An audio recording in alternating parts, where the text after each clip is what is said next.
龍のお試しなんだなって気づいたんです。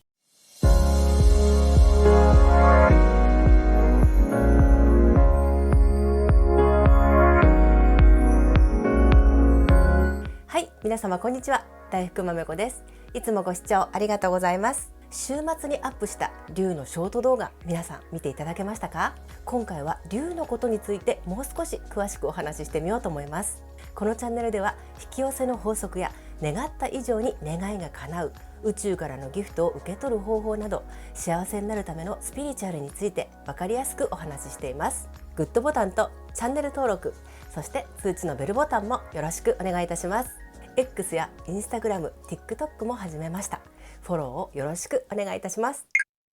はい、では今回は今大変な人、それ龍のお試しですよというテーマでお話ししたいと思います。先週の土曜日にアップしたショート動画見ていただけましたか？ほぼ毎週週末にショート動画をアップしてるんですけど、今回は龍についてのメッセージでしたね。たくさんの方に見ていただいているようでとっても嬉しいです。ありがとうございます。ふとその時降りてきたメッセージを元にしてショート動画を作ってるんですけど、音楽とね映像を合わせることでよりイメージの世界に入り込みやすいように工夫しています。どれも1分以内と短いので隙間時間にねサクッと見られますし、あとオラクルカードみたいにねその日気になったものをリストの中から選んでみてみると必要なメッセージを受け取れます。またお時間がある時にご覧ください。ということで今回は龍のショート動画をもとにもう少しね詳しくお話ししていこうと思います。ではまず私から皆さんにちょっとご質問させてくださいね。今仕事でもプライベートでもいいんですけど、すごくたくさんのことがね次々に入ってくるんでめちゃくちゃ大変とかね、すごくしんどいって感じてる方いらっしゃいませんか？あとは年末年始あたりからねなんかいろいろうまくいかなくってモヤモヤイライラしてしまうとか、あと予想外のハプニングが起こってねついていくのがやっととかね、あと新しいことにチャレンジしてはみたけれど慣れないことばっかりで心が折れそうになっているとか、またはつい身近な人とね些細なことで喧嘩をしてしまうとか、あとこれまで作ってきたものを一旦ね手放して一からやり直さないといけなくなったとか、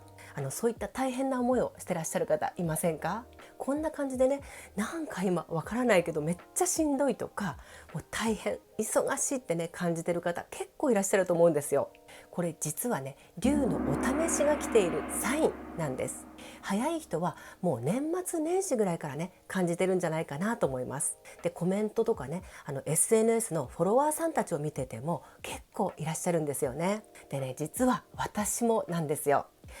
実はねつい先日から私インスタグラムとね TikTok を始めたんですね。でインスタをね前からやってらっしゃる方結構いらっしゃると思うので、もう今頃やっとかいって感じだと思うんですけど、今まではね私 YouTube がメインで Twitter、今の X ですよね。でそこで毎日つぶやいたり、あとアメブロでね動画の内容についてお話ししたりはしてたんですけど、せっかくねショート動画をたくさん作ってるので、もっとねたくさんの人に見ていただきたいなっていうことでインスタと TikTok にもアップしてみることにしました。でね私インスタってねなんか使い方がよくわからなくって今まで全くやってなかったんですよね。で TikTok もねなんか若い人たちがダンスを踊るね動画を投稿するところでしょうぐらいに思ってたんですよ。でもアプリをね入れてみると結構ね幅広い年齢層の方が使ってらっしゃるって分かったんですね。でせっかくね私もいろいろショート動画あるので、もっとたくさんの方にねこの YouTube のチャンネルをね知っていただく機会になればいいなと思って始めてみました。でところがね、最初何でもそうだと思うんですけど慣れないもんでねなかなかうまくいかないんですよ。で TikTok はね割とアップするだけで簡単だったんですけど、インスタがねなんか結構難航しまして、文字を書いてもね消えちゃったりしてなんかねうまくいかないんですね。で一日中ねなんかかかりっきりでおかしいなおかしいなって思いながらね格闘していたんですよ。でも諦めずにねいろいろ試行錯誤していたらバグだっていうことが分かって無事に解決したので、これまで作ったショート動画とかあと日々のことなどをねこれから少しずつ上げていけたらいいなって思っています。で今ね X も毎日つぶやいてますので、このインスタとか TikTok とともにねフォローしていただけると嬉しいです。よろしくお願いいたします。でこういった感じでとにかくね、私今年に入ってから大変なことがいろいろ続いていたんです。で大きな地震がまずあって、で私自身はね今年実家に帰らなかったので無事だったんですけど、親とかね親戚がね一時的に避難したりしてたんですね。でそれで緊急でね祈りの動画を作ったりしたんですけど、でそれからすぐねローラさんの訃報が入って、でってね、もうショックともう悲しみの中ですぐに追悼の動画を作って、で急遽ね他の動画と差し替えてアップしたりもしました。でそしたらねまた1月11日が、111のゾロ目の日っていうことだったので、ショート動画をね急いで作ってアップしたり、もうとにかくねなんか予定を変更することがもう次から次へと続いて、臨機応変にねスピーディーに対応しないといけなかったんです。でそれからねインスタとか TikTok もね同時に始めたりして、まあねなんか新年始まってからすっごいバタバタしてたんですよ。じゃあなんでね始めたのかっていうと、年始の動画でもねお話ししたように新しいことへのねチャレンジの運気だったからっていうのもありますし、あとねサインがすごく来てたんですよね。もう今すぐやれって言わんばかりのね、もういろんなサインが次から次と目に入ってきて、もうなんかねスルーできない感じになってたんですよ。でこれはもうね神様からの指令なんだと思って、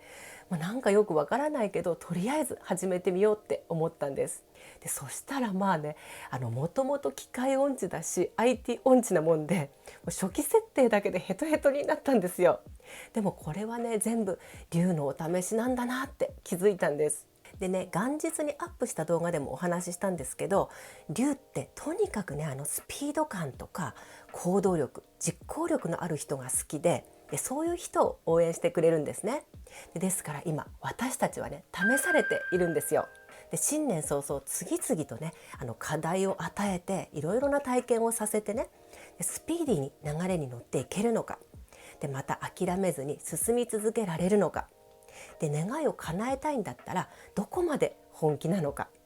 でその覚悟はできているのか、そういったことを見極めるために龍はね今私たちにいろんな課題を与えてくれてるんですね。で早い人はもう11月とか12月ぐらいからねもうちょっと龍の気配を感じていたかもしれません。で実はね私も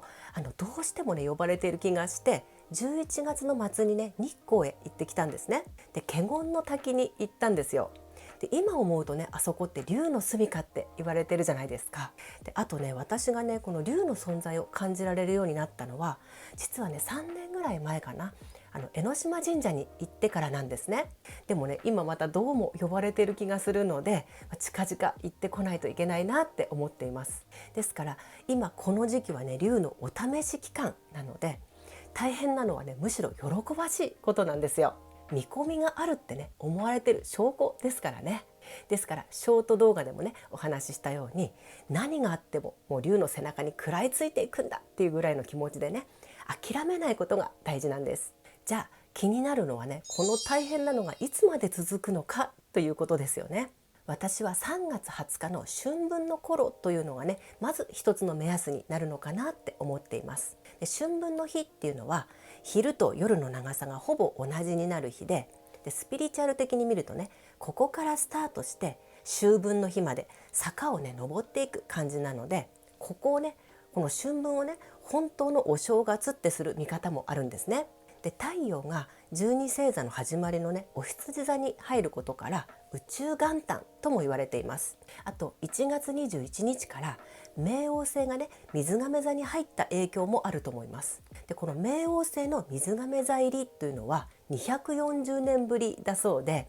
ここから風の時代が本格的に始動するとも言われています。で私はねそれほど占星術には詳しくないんですけど、冥王星の持つね破壊と再生っていう動きが強く出てくると言われていて、でその240年前にはねフランス革命が起こったんだそうです。で今のね世の中の動きを見てるとそういった影響も重なっているのかなって思いますよね。ですから派閥とかね権威主義とか古いやり方へのこだわりとかね、あとお金や権力への執着やしがみつきなどのね重たい波動のものは軽やかに意外とあっさりね淘汰されていくんじゃないかなって思っています。でもこれはね、良くなっていくための、浄化のために起きていることですので、恐れることはありません。で、お試しだと思ってどんどんね、不必要なものを手放しながら軽やかに行動して、で流れに乗っていくっていうことが大事だと思います。で、私が思うに竜っていうのはね、あくまでも強力な工事のエネルギーを視覚的にイメージ化したもので、目に見えない宇宙の力そのものと言っていいと思います。ですからこういったね、天体の動きなどによるさまざまな影響もね、竜っていうイメージ化されたエネルギーとね、無関係ではなくて、全ては関連し合っていると思います。これからまさにね、竜の背中に乗ったような勢いで流れに乗っていくためには、今のこのお試し期間を諦めずについていくことで、その覚悟と体力、精神力がね、試されているというわけなんです。ですから今大変な思いをね、されている方とか、あと次から次へとやってくるね、困難や難題に心がね、折れそうになっている方は、さらに良くなるためで、また再生のためのね、デトックス期間であり、で竜に見込まれているんだと思って前向きに捉えてみてください。風の時代の始まりと竜のエネルギーが満ちている今、スピード感を持ってダイナミックにね、物事を見極めていく力が求められています。ですから嘘やごまかし、あと小手先のね、狡猾なテクニックなどは通用しなくなってきます。で、なんとなくね、今まで現状維持でだましだまし続けてきたことは一旦壊れてね、で最初からやり直すような流れにもなってくると思います。ですがここをなんとか乗り切ると、春分以降はとてもスムーズにね、新しい世界に入っていけたり、また新しいことに慣れてね、また違った自分を発見できるとか、新境地が開けていくことでしょう。でもね、どうしてももう疲れたとかね、しんどくなった時には、前回の動画でもお話ししたような簡単にね、できることで気分転換をして波動を調整してみましょう。またいつも私がお話ししているような神視点で自分をね、高いところから俯瞰してみるのもいいと思います。私ね、インスタのね、設定に手こずってる時にね、こう思ったんですよ。まだね、私にはこんなね、新しいことが待ち受けていたんだって、まだ私にはね、知らないこと、わからないことがこんなにいっぱいあったんだなって、なんて幸せなことなんだろうって思ったんですね。こんな風に逆境とかね、トラブルまでも楽しめるようになったら、もう怖いものなし、無敵になれるんです。楽しみながらね、波動をコントロールしながら、竜のお試し期間をうまく乗り切っていきましょう。ぜひ参考にしてみてください。はい、いかがだったでしょうか。今回は今大変な人、竜のお試し期間ですよということでお話ししてみました。まさに私もね、今すごく大変なことが続いていたので、皆さん一緒に乗り越えていきましょう。今回のお話が良かったと思われた方はグッドボタンとチャンネル登録、そして通知のベルボタンもよろしくお願いいたします。それではまた次回もお楽しみに。